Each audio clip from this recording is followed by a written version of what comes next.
नमस्कार दोस्तों, मैं कृष्ण चौहान आप सभी का स्वागत करता हूं पास पॉइंट की ऑनलाइन क्लासेस में। दोस्तों, आज का जो टॉपिक है बहुत ही अच्छा है, समझने लायक है और समझना चाहिए। तो बिना टाइम गवाए आइए डायरेक्ट टॉपिक पर आते हैं।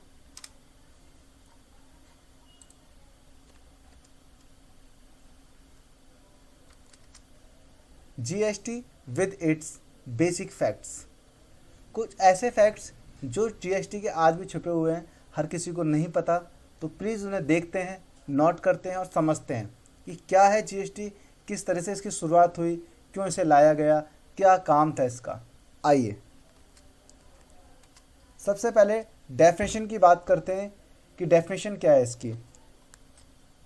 तो जीएसटी इन सिंपल वर्ड्स की अगर बात करें तो गुड्स एंड सर्विस टैक्स यानी GST is an indirect tax lives on the supply of goods and services.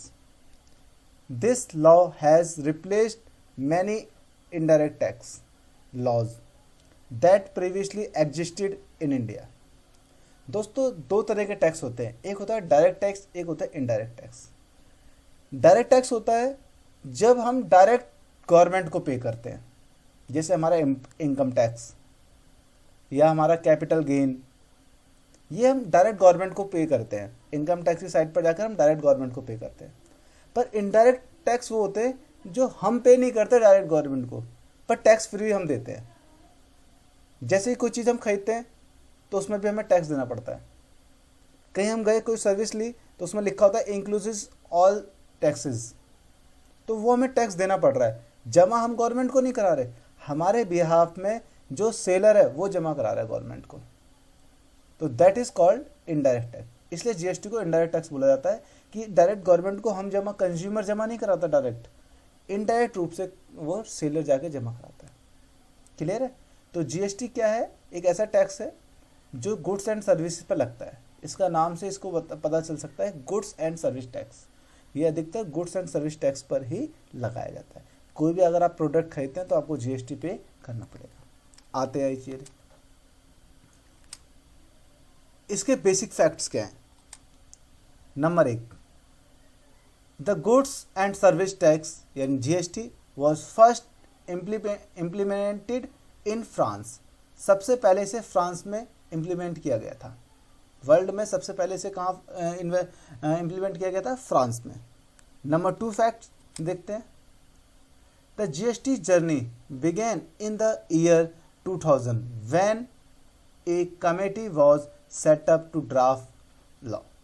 India के अंदर इसकी जर्नी कब स्टार्ट हुई थी? सन 2000 में। India's GST is based on Canadian model. ये कनाडा के बेस पर जो ऐसा वहाँ पर जीएसटी है, वही सेम इस तरह से यहाँ पर लगाया गया है, जिसे ड्यूल कॉन्सेप्ट के रूप से भी जाना जाता है।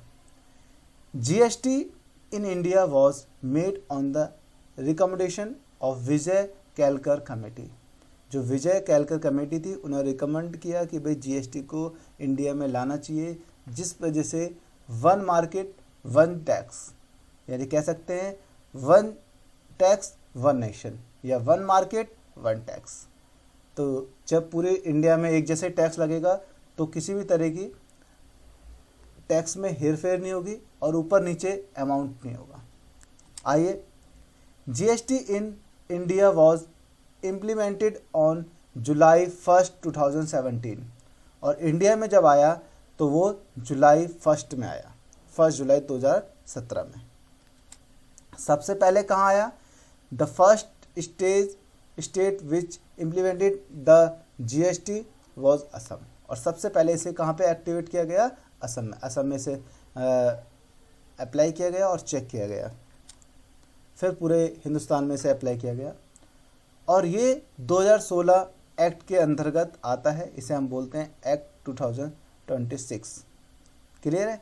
तो ये थे कुछ 7 अनसुने फैक्ट, और भी हैं इससे रिलेटेड। अगर मैं इस वीडियो में दूंगा तो शायद वीडियो बहुत लंबी हो जाएगी, इसलिए मैंने सारा इसमें कवर नहीं किया है। कुछ मैं डिस्क्रिप्शन में भी डाल दूंगा, आप वहाँ पे जाके भी चेक कर सकते हैं। आइए अब देखते हैं जीएसटी के रेट्स क्या हैं। जीएसटी टैक्स के जो रेट्स हैं वो कौन कौन से हैं। तो goods and service tax are divided into 5 different tax slab for collection of tax. Number 1 0% tax, जिसे नील रिलेटेड भी बोल सकते हैं। नंबर 2 5%। नंबर 3 12%। ये 2 बाय मिस्टेक में हो गया है, पर ये 12% है, आप ध्यान रखिएगा इसका। नंबर 4 18%। नंबर 5 28%। 28% जो टैक्स होता है वो लग्जरी जो प्रोडक्ट होते हैं या सर्विसेज होती है उन्हीं पर लगता है। इस चीज़ को ध्यान दीजिएगा। जो थर्ड नंबर का है ये 12% है, 2% नहीं है, बाय मिस्टेक हो गया यहाँ पर, तो इसलिए प्लीज़ इसे ध्यान दीजिएगा आप। अब बात करें कंपोनेंट, जीएसटी के जो कंपोनेंट हैं वो कितने तरह के हैं जिन पर जिस तरह से जीएसटी लगाया जाता है। तो नंबर 1 आता है आपका intra state, number 2 inter state. अब what is the difference intra state and inter state? तो दोस्तों इंट्रा का मतलब है एक ही स्टेट के अंदर, यानी दिल्ली से दिल्ली में। अगर आप दिल्ली से दिल्ली में गुड्स एंड सर्विसेज सेल या परचेज कर रहे हैं तो इंट्रा स्टेट माना जाएगा। बट आप वही जीएसटी आप दिल्ली से यूपी में जाके अगर सेल कर रहे हैं, या आप जो सर्विस है दिल्ली से यूपी में जाके परचेज कर रहे हैं या सेल कर रहे हैं, तो वो आएगी inter state. Same state intra state, other state inter state. जब इंट्रा स्टेट के अंदर बात करते हैं तो हमें 2 प्रकार के टैक्स पे करने पड़ते हैं। एक का नाम है सीजीएसटी और दूसरे का नाम है एसजीएसटी। सी का मतलब है central goods and service tax और एस का मतलब है state goods and service tax. यानी आपको 2 टैक्स पे करने पड़ेंगे। परसेंटेज अगर टोटल करेंगे तो सेम ही आएगा, बट ये आधा आधे में डिवाइड हो जाएगा। इस तरह से बात करें, अगर दिल्ली से यूपी में अगर हम कोई सेल कर रहे हैं तो आईजीएसटी लगेगा। परसेंटेज उस प्रोडक्ट पे टोटल सेम ही होगा। मान लीजिए आईजीएसटी 12% है, तो सीजीएसटी एसजीएसटी का परसेंटेज भी अगर बराबर किया जाएगा तो 6% होगा, यानी 12%। क्लियर है? आईजीएसटी 12%, सीजीएसटी 6 और 6 दोनों मिलाकर कितना हो जाएगा 12%। तो प्रोडक्ट पे जीएसटी के परसेंटेज सेम होगी, बट अगर इंट्रा की बात होगी तो उसी परसेंटेज को 2 में डिवाइड कर दिया जाएगा, और इंटर स्टेट की बात होगी तो वो सेम परसेंटेज सेम रहेगा, इक्वल रहेगा। अब सीजीएसटी का जो पूरा कलेक्शन होता है, जो अमाउंट है कलेक्शन टैक्स, वो किसके पास जाता है? तो वो सेंट्रल गवर्नमेंट के पास जाता है सारा का सारा पैसा। और एज फॉर स्टेट, तो स्टेट अगर एसजीएसटी से आया है तो स्टेट के पास जाएगा। फिर आईजीएसटी का पैसा कहाँ जाएगा? तो आईजीएसटी का जितना भी कलेक्शन होता है वो सेंट्रल गवर्नमेंट के पास ही जाता है। आई होप आप लोगों को समझ में आ गया होगा कि गुड्स एंड सर्विस टैक्स के जो हमारे कंपोनेंट हैं, अगर कंपोनेंट की बात करें तो वैसे 3 तरह की, सीजीएसटी, एसजीएसटी और आईजीएसटी। बट इसको और डीपली अगर देखा जाए तो ये टॉप में अगर देखा जाए तो ये 2 पार्ट में होते हैं, पहले इंट्रा और फिर इंटर स्टेट। इंट्रा में 2 आते हैं आपके, सीजीएसटी, एसजीएसटी, और इंटर में आपके आते हैं आईजीएसटी। आईजीएसटी हमेशा लगता है अदर स्टेट के लिए, सीजीएसटी एसजीएसटी लगता है सेम स्टेट के लिए। नेक्स्ट, अब अगर परचेज की एंट्री अगर देखी जाए तो जीएसटी के साथ कैसे की जाती है, आइए देखते हैं। सबसे पहले हम देखना चाह रहे हैं कि जो स्नो वाइट प्राइवेट लिमिटेड हमारा क्रेडिटर है, जिससे हमने कुछ गुड्स परचेज किए हैं, तो ये सेम स्टेट में, यानी दिल्ली से दिल्ली में अगर हम परचेज कर रहे हैं तो परचेज अकाउंट को डेबिट करेंगे, यानी कि परचेज अकाउंट उस प्रोडक्ट के अंदर आएगा। जो प्रोडक्ट है हमारा वो किसके अंदर आता है? परचेज के अंदर आएगा। तो मैंने बताया था गुड्स एंड सर्विसेज जब परचेज करते हैं तो उसको परचेज बोलते हैं। तो परचेज अकाउंट डेबिट होगा आपका 20,000 से। इनपुट उस पर जीएसटी लगेगा। ये 12% वाला हम एग्जांपल लिया हमने कि इस पर 12% का जीएसटी लग रहा है। तो इनपुट